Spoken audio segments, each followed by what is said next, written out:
मैदानमा हुन्छ कि पार्कको मेन गेटमा आइपुगेका छौँ। यो सुर्खेत चिसापानी 5 भैरव स्थानमा पर्दछ र अब हामी यो मेन गेट हो यसबाट हामी भित्र जान्छौँ र माथि गएर चाहिँ सबै कुराहरू चाहिँ शहीद पार्कको बारेमा चाहिँ व्याख्या गर्छौँ। र वीरेन्द्रनगरभित्र भ्यालीमा रहेको चाहिँ यो पर्यटकीय स्थान पनि हो। प्रवेश गरिरहेका छौँ भित्र र यतातिर भान्जा हुनुहुन्छ र अहिले चाहिँ बाटो चाहिँ केही समय हदसम्म चाहिँ पिजी गरिरहेको छ र अब अगाडि जान्छौँ र गाडी पार्किङहरू पनि माथिसम्म रहेछ, माथि लान दिँदो रहेछ। यो पछाडिको बाटो शहीद पार्क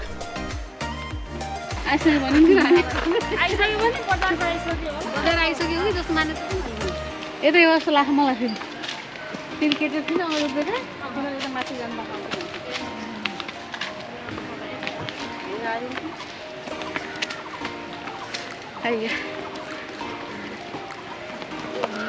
सो फाइनली हामी ह्याप्पी है। अब गाडी मोटर आउने बाटो यो रहेछ। अब हामी यताबाट ट्रेकिङ गरेर यो साइडबाट आएँ र पछाडि शहीद पार्कको मेन गेट देख्न सक्नुहुन्छ। अब हामी माथि आइसक्यौँ। अब केही समयमा अब हामी भित्र फेरि छिर्छौँ। छिरेर यहाँको जानकारी दिने कोसिसमै छौँ। कसरी यो शहीद पार्क रहन गयो त्यो कुराहरूको बारेमा चाहिँ विश्लेषण गर्नेछौँ र यहाँ सोध्ने पनि छौँ। र यतातिर चटपटाको पसलहरू छ। यो मेन गेट।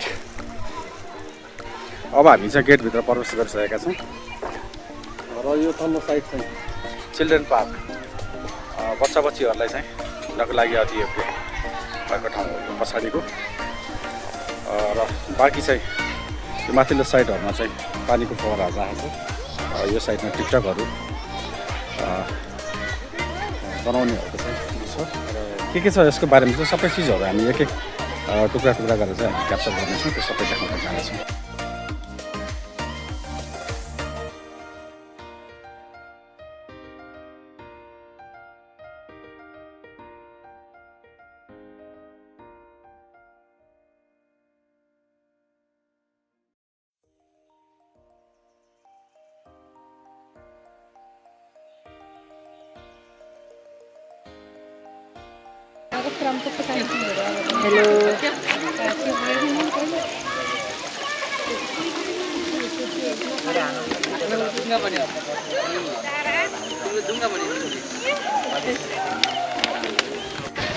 र अब हामी चाहिँ सेकेन्ड स्टेप तपाईँको चाहिँ नारीले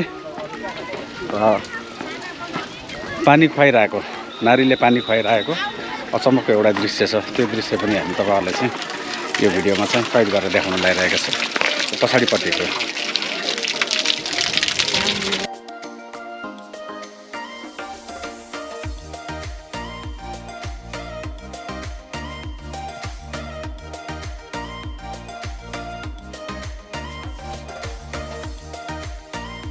पानी खाने नारीको धारा पश्चात चाहिँ अब हामी पुनः फेरि माथि त्यो टिकटकको स्थानमा जानेछौँ र माथिको भ्यूहरू पनि तपाईँहरूलाई हामी देखाउँदै जान्छौँ। ल हेर्दै गर्नु होला अन्तिमसम्म। र यहाँको वस्तुस्थिति के छ यो कुराहरू चाहिँ सक्दो कोसिस गरेर यो भिडियोमा क्याच गरेर तपाईँहरूलाई देखाउने प्रयास गरेछौँ। निकै छ पर्यटकहरूको भिडियो पनि आइराख्नु भएको छ र पछाडि चाहिँ हाम्रो सुजलजी पनि हिँडिराख्नु भएको छ होइन, आनन्द लिइराख्नु भएको छ। कतिको रमाइलो भएको छ सुजलजी? फेरि रमाइलो भएको छ हो। हजुर केही छ अरू नयाँ नौलो? त्यही सब्सक्राइब हानिदिनु होइन, सेयर गरिदिनु, कमेन्ट त्यही गरिदिनु होला। र अब हामी चाहिँ केही समयमा यो प्रादेशिक शहीद पार्क वीरेन्द्रनगर सुर्खेतको अधिकांश मानिसहरूले टिकटक बनाउने ठाउँ, टिकटकरहरूले पनि धेरै फेमस गराएको ठाउँ हो यो। र त्यही ठाउँमा हामी आइपुगेका छौँ र यो जस्ट माथिपट्टि देख्न सक्नुहुन्छ हजुरले यो पछाडिपट्टिको। र यहाँको एकछिन लिन्छौँ र त्योभन्दा पारिपट्टि चाहिँ अर्को एकजना हाम्रो नारी पनि हुनुहुँदो रहेछ। नारीको पनि हामी लिन्छौँ।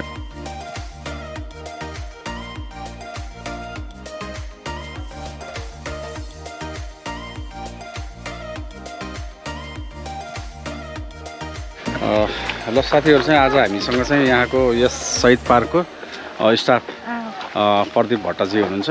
उहाँसँग हामीले केही कुराहरू बुझ्ने प्रयास गरेछौँ र उहाँले यस शहीद पार्क कसरी रहन गयो भन्ने कुराको बारेमा चाहिँ उहाँले चाहिँ अलिकति केही व्याख्याहरू गरिदिनुहुन्छ। त्यही अनुरूप तपाईँहरूले यो भिडियो हेरेर शहीद पार्क कसरी रहन गयो र अनि यो स्थान कसरी छनौट गरियो भन्ने कुराको बारेमा चाहिँ उहाँहरूले अलिकति केही टिप्पणीहरू दिनुहुन्छ। यो कुरालाई आधार मानेर तपाईँहरूले यो भिडियोबाट पनि क्लियर हुन सक्नुहुन्छ र भिजिट गर्ने अति उपयोगी ठाउँ पनि हो र सुर्खेतको भैरवस्थान यो 4 नम्बर वडामा पर्दछ। त्यही छ के अरे बाँकी कुराहरू अब हामी उहाँसँग बुझेर चाहिँ केही कुराहरू भयो भने उहाँले भन्नुहुन्छ है त। अनि अब हेर्न आएपछि अब सुर्खेत भेलीभित्रमा सबभन्दा उपयुक्त जग्गा भनेको शहीद पार्क बनाउनको लागि अब 4 नम्बर जङ्गलको क्षेत्रलाई अवलोकन गरेँ। अब अवलोकन गर्दाखेरि त्यो अवलोकन हिसाबले 4 नम्बरमा यहाँ शहीद पार्क बनाउनु पर्छ भने उचित ठाउँ भएको हुनाले शहीद पार्क बनाएको। अब शहीदहरूको सम्झनामा अहिले समितिले के गरिदियो भने एउटा कालो स्मृति भन्ने कुरो बनाएको छ। जति शहीदहरू छन् अहिले उहाँको शहीद नै स्मृतिलाई सम्झिनुपर्छ।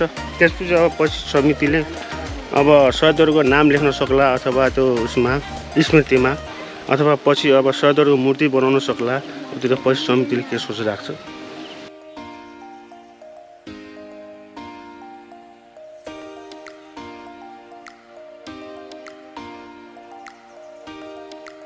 के दिदीहरूसँग चाहिँ आज शहीद पार्क घुम्न आएको होइन। घुम्ने चरणमा चाहिँ रमाइलो गर्दा गर्दै घुम्दै चाहिँ अहिले चाहिँ दिदीहरूको छेउमा आइरहेको छु म। दिदीहरूले चाहिँ कतिको रमाइलो गर्नुभएको छ दिदी? रमाइलो छ। अनि यो कोही कोही छुट्नुभएका साथीहरूलाई चाहिँ फेरि पनि पुनः नयाँ वर्षमा केही शुभकामना दिन चाहनुहुन्छ? साथीहरूलाई ल मेरो इन्दा साथी बाहिर टाढा छुटिन आज हजुर आउनु पाएन तिमीलाई सम्झिरहेको छ धेरै मिस गरिरहेको साथीलाई। हजुर ल अर्कोचोटि फेरि भेटौँला फेरि जमघट गरौँला छुटेका साथीहरूलाई। उता दिदीले केही भन्नु छ? क्षमाबाट पनि केही यस्तो आज धेरै खुसी लाग्यो सानोको साथी हजुर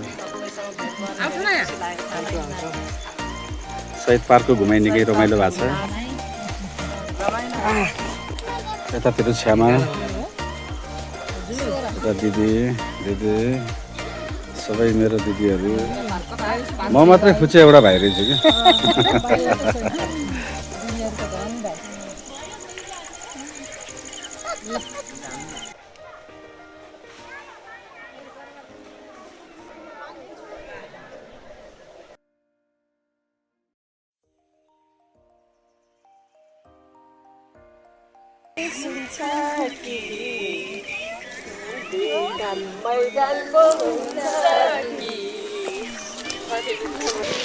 आफ्ना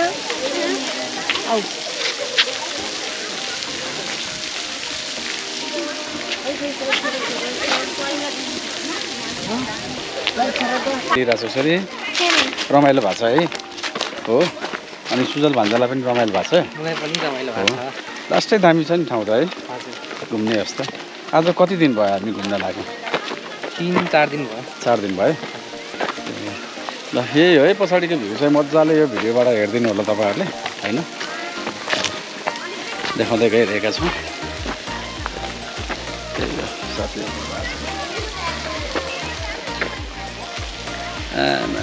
सही देखेछ त यहाँबाट। अब पार्क घुमेर सकिसक्यो। अब चाहिँ विश्रामको अवस्थामा चाहिँ अब आज एकादशी काँक्रा खाइन्छ होला। फलफुल खाएर बसिन्छ। दिदीले चाहिँ अब काँक्राहरू बनाइराख्नु भएको छ र यो शहीद पार्कको एकदम भाइरल चटपटे पसल हो। शहीद पार्कमा आउनु भने उहाँ दिदीहरूलाई चिनिराख्नु होला, उहाँहरूले बनाइराख्नुहुन्छ। साथीहरू आजको दिनभरिको घुमाइसकेर चाहिँ अब हामी चाहिँ बाहिर निक्लिसकेको हो। सुनसान पनि भइसकेको छ र अब घर गएर एडिट गरेर भिडियो हाल्छु। कस्तो छ राम्रो मानेर हेर्नु होला, त्यही भन्न चाहन्छु।